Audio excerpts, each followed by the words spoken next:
Hello everyone, welcome to open academy. मैं सौरभ पचौरी आपका फिर से स्वागत करता हूं। और साथियों, हमारे सामने एक न्यूज़ है जो काफ़ी इंपॉर्टेंट है। अवेयरनेस के लिए भी हमें ये चीज़ पता होनी चाहिए और एग्जाम के पॉइंट ऑफ व्यू से तो हम कुछ बातें पता होनी ही चाहिए।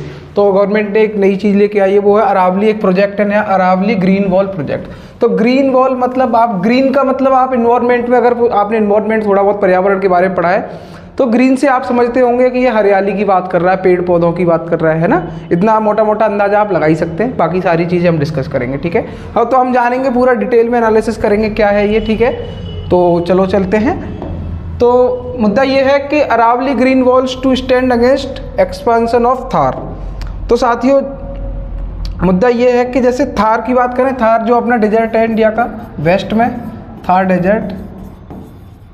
तो यहाँ पे मतलब ये राजस्थान में जो पड़ता है ना, राजस्थान में आपने सुना होगा थार का मरुस्थल, ठीक है। गुजरात से लेके और थोड़ा उधर को चलता है ऊपर को, ठीक है। तो मुद्दा ये, अगर वो एक्सपांड ना हो, एक्सपांड मतलब वो बढ़े नहीं, है ना। तो वो बढ़े नहीं, इसके लिए हमने ग्रीन वॉल लगाना स्टार्ट किया। ग्रीन वॉल मतलब पेड़ पौधों की जैसी एक दीवार ऐसे किसी भी के सामने, ठीक है।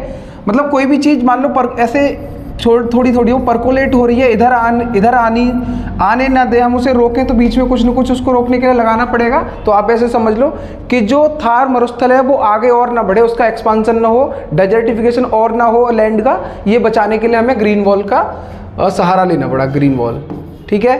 ठीक, तो जानते हैं पूरी चीज़ें इसमें और क्या क्या है, ठीक है। तो ये टाइम्स ऑफ इंडिया में आर्टिकल छपा था, मतलब से हमने कटिंग ली है। तो पहले तो जानते हैं कि अरावली जो रेंज है वो है क्या, ठीक है। अरावली रेंज कहाँ पे है और कैसी है और किस टाइप की रेंज है, क्या है, सब बातें जानेंगे हम, ठीक है। तो अरावली रेंज के बारे में अगर मैं आपको बताऊं तो देखो, मुद्दा ये है कि Aravalli oldest fold mountains on earth. Aravalli जो रेंज है ना, अरावली पर्वत श्रृंखला, अरावली पर्वत श्रृंखला, ठीक है। तो ये क्या है कि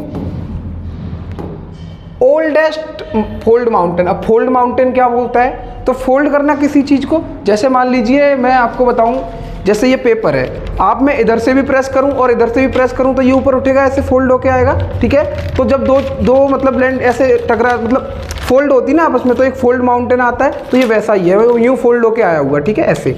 तो ये फोल्ड माउंटेन है और one of the oldest mountain on earth है, ठीक है। ठीक, तो सबसे पुराना बलित पर्वत है ये, ठीक है। ये दिल्ली से, मतलब गुजरात से दिल्ली की तरफ कैसे चलता है, राजस्थान और हरियाणा के माध्यम से भी चलता है, मतलब राजस्थान और हरियाणा को भी कवर करता हुआ चलता है और 800 किलोमीटर से अधिक क्षेत्र में फैला हुआ है, ठीक है। अरावली श्रृंखला की सबसे ऊंची जो चोटी है उसका नाम है गुरु शिखर, गुरु शिखर, ठीक है।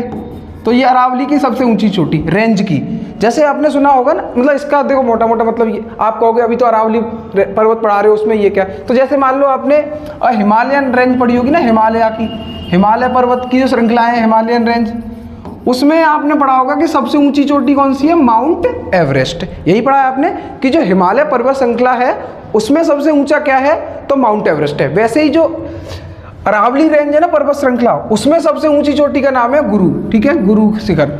अब देखो जलवायु पर प्रभाव क्या पड़ता है इसका, मतलब जलवायु पे क्या क्या इम्पैक्ट है इसके, जलवायु में इसका क्या इंपॉर्टेंस है, ऐसे समझ लो आप। तो क्या क्या है कि अरावली पर्वत उत्तर पश्चिम मतलब नॉर्थ वेस्ट से, ठीक है। जैसे देखो ये ईस्ट है, ये वेस्ट है, ये नॉर्थ है, ये साउथ है। तो नॉर्थ वेस्ट ये हुआ ना अपना, तो नॉर्थ वेस्ट से और उससे आगे की जलवायु पर प्रभाव है इसका। अब क्या क्या प्रभाव है, मानसून के दौरान, मानसून जब आते हैं अपने यहाँ पे इंडिया में, ठीक है, साउथ वेस्ट जो मानसून होते हैं दौरान, पर्वत श्रृंखला धीरे धीरे मानसूनी बादलों को शिमला और नैनीताल की ओर लेके जाती है, ठीक है।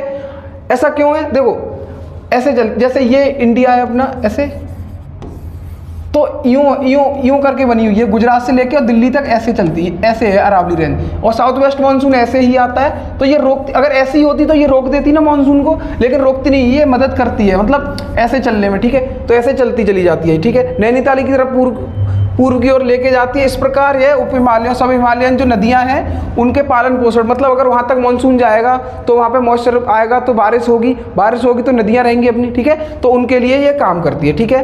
तो पालन पोषण करने और उत्तर भारतीय मैदानों की उर्वरता मतलब फर्टिलाइजेशन में मदद करती है, ठीक है। सर्दियों के महीनों में है उपजाऊ जलोढ़ मिट्टी, जो नदियों की जो जलोढ़ मतलब जलोढ़ मतलब जो जल के साथ आई हुई एलुवियल जो होती है ना सॉइल, मतलब जल के साथ बह के जो आई हो जलोढ़ मिट्टी, मतलब ट्रांस हिमालयन मतलब सॉरी ट्रांस सिंधु और गंगा के मध्य जो है ना, तो वहाँ पे ये मदद करती है क्या, जो वेस्टर्न जो पछुआ ठंडी पछुआ हवाएं चलती है ना जो, उनको रोकती है ये, ठीक है, ठीक। और देखो और क्या है, सर्दियों के महीनों में है उपजाऊ जलोढ़ मिट्टी घाटियों सिंधु और गंगा के मध्य एशिया से आने वाली ठंडी हवाओं को हमलों से बचाती है, ठीक है। तो जो सेंट्रल एशिया मतलब ऊपर से जो हवाएं आती है ना उनको रोकती है ये, ठीक है, आने से। ऐसे यहाँ पे ऐसी है ना, तो इधर से आने वाली हवाओं को रोकती है ये, जिससे हमारी फसलें बर्बाद नहीं होती, ठीक है, ठीक।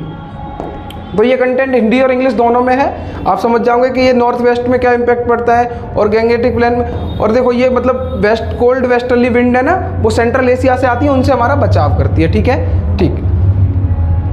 अब आगे बढ़ते हैं और क्या मामला है। तो हमने ये जाना कि ये अरावली पर्वत है क्या आखिरकार, है ना, ये इमेज में भी है, आपने अगर देखा हो मतलब इमेज में भी देख लो आप, ये जैसे ये जा रहा है ना, ये अरावली रेंज ही है, अरावली रेंज है, ऐसे चलती चली जा रही है, ठीक है, ठीक।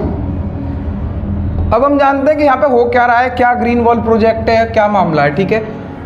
तो देखो यूनियन मिनिस्टर फॉर इन्वायरमेंट, तो environment forest and climate change, तो ministry of environment forest and climate change जो है ना, उनके जो मिनिस्टर हैं उन्होंने क्या इनॉग्रेट किया, Aravalli green wall project on the occasion of international day of forest.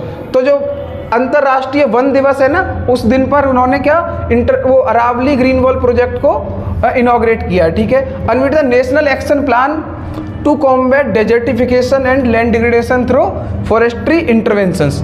इसका सीधा सीधा मतलब ये है कि अरावली ग्रीन वॉल जो प्रोजेक्ट है ना, वो इंटरनेशनल डे ऑफ फॉरेस्ट के दिन लगाया गया, मतलब स्टार्ट किया, इनॉग्रेशन हुआ है इसका, ठीक है। और इसमें क्या है कि आपको डेजर्टिफिकेशन को कॉम्बैट करना है, मतलब डेजर्टिफिकेशन से लड़ना है। डेजर्टिफिकेशन बोले तो किसी चीज़ का डेजर्ट में बदलना है ना, उसको रोकना, तो उसको मतलब रोकना है, ठीक है। कॉम्बैट डेजर्टिफिकेशन जो मतलब डेजर्ट में कन्वर्ट हो रही है लैंड, उसको रोकने के लिए। एंड लैंड डिग्रेडेशन कि जो भूमि है वो खराब ना हो, डिग्रेड ना हो, उससे बचाने के लिए। तो वही लिखा हुआ है, मरुस्थलीकरण ना हो उसका, और भूमि की क्षरण की समस्या का समाधान करने हेतु राष्ट्रीय कार्य एक्शन प्लान का मतलब होता है आपका एक प्लान क्या है जो एग्जीक्यूट करोगे। एक्शन क्या है, एक तो होता है चीज़ें प्लान करना और ठीक है छोड़ दी, एक होता है अगर आपने प्लान किया उसका एक्शन प्लान मतलब वो क्या क्या करने वाले वो एग्जीक्यूट करने के लिए प्रॉपर जो प्लान होता है, ठीक है। तो नेशनल एक्शन प्लान के तहत है ये, ठीक। अब और इसके बारे में जानते हैं, it is an ambitious plan to create 1400 kilometre long and 5 kilometre wide. तो 1400 किलोमीटर ऐसे लंबी और 5 किलोमीटर चौड़ी और 1400 किलोमीटर लंबी एक ग्रीन वॉल मतलब buffer around the Aravalli mountains range covering states of Haryana, Rajasthan and Gujarat, Delhi, ठीक है। ये जो एरियाज हैं ये ध्यान रखने, इनसे ही होके तो अरावली निकलता है, तो वहाँ पे डेजर्टिफिकेशन ना बढ़े, थार मरुस्थल है वो और बढ़ के ना आए, इसके लिए हमें क्या लगानी पड़ेगी, ग्रीन वॉल मतलब पौधे पेड़ पौधों के आप समझ लो है ना, पौधे लगाने पड़े, पेड़ लगाने पड़ेंगे ऐसे समझ लो, और ग्रीनरी मैक्सिमम करनी है। एंड और पहले फेज में इसके क्या होगा, 75 water bodies will be rejuvenated. Rejuvenate करना मतलब जो अगर जिनमें मतलब जो ऑलरेडी इम्पैक्टेड है, खराब हो चुकी हैं, उनको दोबारा जीवित करना है ना, दोबारा उन पर काम करके सही करना। तो 75 वाटर बॉडी जो वहाँ पे आती हैं उनको रेजुविनेट करना है, उनको सही करना है, starting with 5 water bodies in each district of Aravalli landscape. तो अरावली रेंज के लैंडस्केप में जो भी डिस्ट्रिक्ट पड़ते हैं ना, तो 75 जिले सही कर, 75 वाटर बॉडी 5-5 के सेगमेंट में मतलब 5-5 इकट्ठी करके और सही करी जाएंगे, रेजुमिनेट करी जाएंगी। It will cover degraded land, degraded जो लैंड है कहाँ कहाँ की, गुड़गांव जो आपने सुना होगा, Faridabad, Bhiwani, Mahendragarh and Rewari district of Haryana. तो हरियाणा के ये कुछ एरिया हैं, डिस्ट्रिक्ट्स हैं जिनको ये इनके जो डिग्रेडेड लैंड है, यहाँ पे लैंड ऑलरेडी खराब हो चुकी है, उसको सही करने के लिए काम किया जाएगा, ठीक है। The plan is inspired by Africa's green wall project. साथियों ये है जहाँ से हमें इंस्पिरेशन मिली है कि हम ये काम कर पाए, ठीक है। इसका मतलब ये काम पहले कहीं और हो चुका है जिससे हमने सीखा और उस पर हमने काम करना स्टार्ट किया, ठीक है। तो ये अब अफ्रीका का ग्रीन वॉल प्रोजेक्ट क्या है, इसको मैं अभी आपको आगे और समझाऊंगा। जो कहाँ से रनिंग फ्रॉम सेनेगल, तो अफ्रीकन जो कॉन्टिनेंट है पूरा, उसमें वेस्ट से लेके ईस्ट तक, जिबूती तक अपना जो नेम है ना, 2007 में ये प्रोजेक्ट काम मतलब स्टार्ट हुआ था, ठीक है, ठीक। तो यही सब बातें हिंदी में लिखी हुई हैं कि 1400 किलोमीटर लंबी और 5 किलोमीटर चौड़ी ग्रीन बेल्ट बनाई जाएगी, ठीक है। और ये हरियाणा के कुछ रेवाड़ी और गुड़गांव फरीदाबाद जिलों को शामिल किया जाएगा, इसमें काम करा जाएगा इन पे, ठीक है। और आपका 75 वाटर बॉडीज को अपने को रिजुविनेट किया जाएगा। और ये कहाँ से इंस्पायर्ड है, कहाँ से हमने आइडिया लिया है, ग्रेट ग्रीन वॉल परियोजना जो अफ्रीका की है, ठीक है। तो अफ्रीका कॉन्टिनेंट अपने को पता होना चाहिए कहाँ है। तो आप एटलस या मतलब कहीं पे भी चेक करेंगे आप एटलस में कि अफ्रीका कॉन्टिनेंट कहाँ पे है, ठीक है, ठीक। तो इसके ऑब्जेक्टिव क्या क्या है कि over reaching objective of India green wall will be to address rising rates of land degradation. तो जो बढ़ता हुआ लैंड का डिग्रेडेशन है, मतलब हर जल्दी से लैंड खराब होती जा रही है, भूमि डिग्रेड होती जा रही है, कम मतलब उसकी उर्वरता कम होती जा रही है, फर्टिलाइजेशन कम होता जा रहा है, तो उसको रोका जाए किसी भी तरह से, ठीक है। तो eastward expansion of a Thar desert, तो जो थार डेजर्ट है ना इधर मतलब थार मरुस्थल, उसका इधर को बढ़े नहीं वो, ठीक है, इसको ईस्ट की तरफ बढ़े नहीं, तो उसको रोकने के लिए ग्रीन वॉल बनाई जा रही है, ठीक है। The green belt being a plan from Porbandar to Panipat, तो पोरबंदर जो गुजरात में वहां से लेके और पानीपत जो हरियाणा में पड़ता है वहां तक rest of the ring degraded land through the afforestation, तो एफोरेस्टेशन किया जाएगा उसका, ठीक है,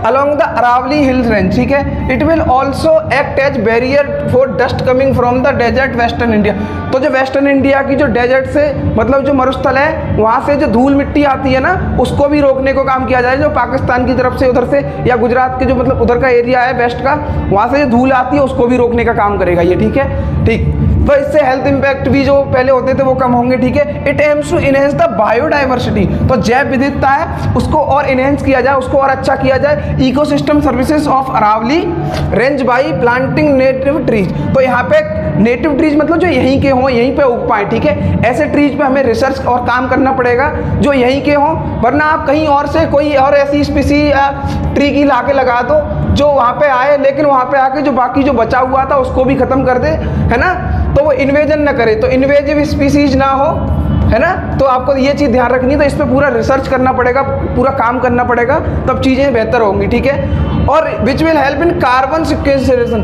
देखो कार्बन जो कार्बन डाइऑक्साइड या कार्बन का जो जनरेशन होता है वो मतलब कम से कम हो, इस पर भी काम किया जाएगा। क्योंकि हरी भरी जैसे आपने सुना होगा कि अमेजोन के जो जंगल हैं ब्राज़ील और मतलब पूरे साउथ अमेरिका में जो मिलते हैं वो क्या काम करते हैं, मतलब कार्बन को सोखते हैं, कार्बन जो निकलता है ना उसको सोख लेते हैं, ठीक है। And habitat for wild life, तो वाइल्ड लाइफ जो है ना जीव जंतु उनके लिए भी बेहतर चीज़ें होंगी, है ना। Improve the water quality and quantity, तो वाटर क्वालिटी भी बढ़ेगी अगर ग्रीनरी होगी तो, और क्वांटिटी भी इंप्रूव होगी, ठीक है, ठीक। The involvement of local communities, देखो कोई भी चीज़ आप करो, ठीक है, ठीक है, आप कुछ भी स्टार्ट करो, 1000 प्लान बनाओ, कुछ नहीं होता कब तक, जब तक जो लोकल जिस जगह के लिए काम कर रहे हैं वहाँ की जो लोकल कम्युनिटी है ना, जो वहाँ के नेटिव लोग हैं जो वहाँ रहते हैं बिल्कुल, अगर वो काम नहीं करेंगे ना, उनका इंटरेस्ट नहीं होगा, वो अगर प्रेरित नहीं होंगे किसी काम से तो आप कुछ नहीं कर सकते। मान लो आप कुछ कर रहे हो, वो उनका साथ नहीं होगा तो वो चीज़ें सक्सेसफुल उतनी बेहतर नहीं हो सकती है, ठीक है। तो उन्हें बेहतर बनाने के लिए हमें लोकल कम्युनिटीज़ हैं जो वहाँ पे रहने वाले लोग हैं उनसे बात करनी पड़ेगी, उनसे मतलब कंसल्टेशन लेना पड़ेगा, उनसे सुनना पड़ेगा कि वो क्या चाहते हैं या उनके तरीके से, क्योंकि वहाँ रहते हैं तो उन्हें वहाँ की चीज़ें ज़्यादा पता है, तो और बेहतर क्या कर सकते हैं तो उनसे कंसल्ट करना पड़ेगा अपने को, ठीक है। तो और उनकी लाइफ भी सही होगी। Afforestation, agro forestry and water conservation, तो आप मतलब वाटर कंजर्व भी कर पाएंगे, ठीक है। विच कैन प्रमोट क्या, सस्टेनेबल डेवलपमेंट, तो आपको 17 सस्टेनेबल डेवलपमेंट गोल भी पता होंगे, सस्टेनेबल डेवलपमेंट गोल्स, ठीक है। अगर ये नहीं पता है तो मैं इस पर एक सेपरेट वीडियो बना दूंगा, आप उसको देख लेना, ठीक है। तो ये सस्टेनेबल डेवलपमेंट सीधा मतलब ये है कि आप अगर कुछ करते हैं, आपका कोई एक्ट है, एक्शन है, तो उससे क्या हो कि मतलब आप कोई चीज़ यूज करते हैं रिसोर्स, तो आप यूज करते टाइम ना ऐसा ध्यान रखें कि मतलब आपके यूज करने पे वो आपकी जो आने वाली जनरेशन्स हैं उनके लिए भी उतनी ही बेहतर तरीके से बचे जितनी आपके लिए है, ठीक है। तो सस्टेनेबली यूज होना चाहिए किसी भी चीज़ का, ठीक है। फर्दर अगर वहाँ पे ग्रीनरी होगी और सारी चीज़ें, ये प्रोजेक्ट आएगा तो एम्प्लॉयमेंट, इनकम भी बढ़ेगी लोगों की, क्यों, क्योंकि एम्प्लॉयमेंट मिलेगा, जब काम होगा तो एम्प्लॉयमेंट मिलेगा, अपॉर्चुनिटीज होंगी, इंप्रूव द फूड सिक्योरिटी, तो जो खाने की दिक्कतें नहीं आएंगी, ठीक है। प्रोवाइड सोशल बेनिफिट, तो सोसाइटी को भी बेनिफिशियल रहेगा ये सब, ठीक है। तो ये सारे इसके क्या है, ऑब्जेक्टिव हैं। आगे बढ़ते हैं, यही सब हिंदी में लिखा हुआ है, आप हिंदी में भी पढ़ सकते हैं, ठीक है। तो ये सब पढ़ लीजिएगा आप। आगे बढ़ते हैं। हाँ, तो इसमें बैकग्राउंड क्या रहा है, मतलब कैसे क्या रहा है, तो आप समझेंगे कि डेजर्टिफिकेशन मतलब जो डेजर्ट में कन्वर्जन होना किसका, लैंड का, मतलब सॉरी फॉरेस्ट का, और ये लैंड डिग्रेड होना मतलब भूमि है ना उसका खराब होना, डिग्रेड होना मतलब खराब होना, ठीक है। और इसकी एक ना एटलस बनाई, एटलस का मतलब होता है, एटलस आपने बुक भी आती है उसमें मैप देखते हैं कि किसी चीज़ की मैपिंग करना है ना, तो मैपिंग करोगे आप किसी चीज़ की कि कैसी चीज़ कहाँ पे है क्या है, तो ये किसने करी है, इसरो ने, इंडियन स्पेस रिसर्च ऑर्गेनाइजेशन, ठीक है। तो उन्होंने कहा कि सम 97.85 million hectare 29% of India's total geographical area, ठीक है, जो टोटल ज्योग्राफिकल एरिया है इंडिया का उसका 29% है ना, ऑफ 328 है ना, इतना ही तो है, और मिलियन हेक्टेयर है ना, अंडरवेंट लैंड डिग्रेडेशन ड्यूरिंग 2018-19। तो 2018-19 के दौरान ये पाया गया, एक रिसर्च मतलब इनने एटलस बनाया इसरो ने कि मतलब 29% ना डिग्रेड हो चुकी है लैंड, ठीक है, ठीक। Aravalli has been identified as one of the key degraded. Aravalli है ना, जो अरावली रेंज है, अरावली का जो जोन है वो सबसे ज़्यादा प्रभावित हुआ है, वो सबसे ज़्यादा डिग्रेड हुआ है। To be taken up for greening under India's target to restore 26 million hectare. तो इंडिया का जो टारगेट है कि हमें मतलब आपको पता है कि 33% ग्रीन रखनी है, ऐसा कुछ इंडिया का टारगेट है, ठीक है। तो उसमें सबसे ज़्यादा जो ज़रूरत है ना किसी जगह को ग्रीनरी कराने की, वो है अपनी, या फिर जो की जगह है मतलब इंपॉर्टेंट प्लेस है जिसको आप ग्रीन कर सकते हो, वो आपका क्या है, अरावली हिल का जो मतलब प्रॉक्सिमिटी है, जो रेंज है पूरी, ठीक है, ठीक। 2016 की जो रिपोर्ट है from ISRO had also indicated that Delhi, Gujarat, Rajasthan had already degraded over 50% of their land. तो गुजरात, दिल्ली और राजस्थान की लैंड ऑलरेडी 50% डिग्रेड हो चुकी है। 2013 में एक रिपोर्ट आई थी इसरो की, उसने बताया था ये, ठीक है, ठीक। ये इसका हिंदी में है, हाँ। तो अब तक हमने जाना कि ये ग्रीन वॉल प्रोजेक्ट के बारे में सब कुछ है ना इंडिया के कंटेक्स्ट में, लेकिन हमने एक बात करी थी कि ये इंस्पायर्ड कहाँ से हुए हैं, हम अफ्रीका से। अफ्रीका कॉन्टिनेंट है, उसके कुछ कंट्रीज हैं, तो मतलब उन्होंने एक ग्लोबल मतलब एक यूनियन बनाया, ठीक है, उनसे इंस्पायर हुए, उन्होंने ये काम पहले कर चुके हैं वो, जो हमने देखा है और उससे सीखे हैं हम, और हमने ये काम किया है। तो उसके बारे में जानते हैं कि ग्रीन वॉल ऑफ अफ्रीका क्या है, great green wall of Africa. तो ग्रेट ग्रीन वॉल है ना, एक प्रोजेक्ट है लॉन्च्ड बाय अफ्रीकन यूनियन। तो अफ्रीका के कंट्रीज का एक यूनियन है टू रिस्टोर कॉन्टिनेंट्स, मतलब जो अफ्रीका कॉन्टिनेंट है उसकी degraded landscape and transform millions of life in the Sahil reason. तो जो साहिल रीजन है, आपको मैं पहले अफ्रीका का एक मैप दिखाने की कोशिश करता हूँ, कहीं मिलता है तो। हाँ देखो, ये अफ्रीका है, अफ्रीकन कॉन्टिनेंट है ये, ठीक है पूरा। तो इसमें ये साहिल रीजन है, इधर ये साहिल रीजन है, और ये डेजर्ट है, ठीक है। अब इस डेजर्ट के जो रीजन है ना, वो ऐसे एक्सपांड ना हो, वैसे ही जैसे अरावली की बात कर रहा था मैं कि ये यहाँ से थार एक्सपांड ना हो, इसके लिए ग्रीनरी लगाई गई है, वैसे ही यहाँ से चीज़ें इधर को साहिल रीजन ना, तो ये यहाँ से इधर एक्सपांड ना हो, ये डेजर्टिफिकेशन जो हो रहा है, लैंड डिग्रेडेड, तो वो इधर एक्सपांड ना हो, तो यहाँ पे ग्रेट ग्रीन वॉल पूरे कॉन्टिनेंट के बीच में से लगाई गई है। इसमें देखो, यहाँ से वेस्ट में सेनेगल से स्टार्ट हुई, बुर्किना फासो, नाइजीरिया, है ना, ऐसे करते करते चैड, इथियोपिया, जिबूती तक गई हैं चीज़ें, ठीक है।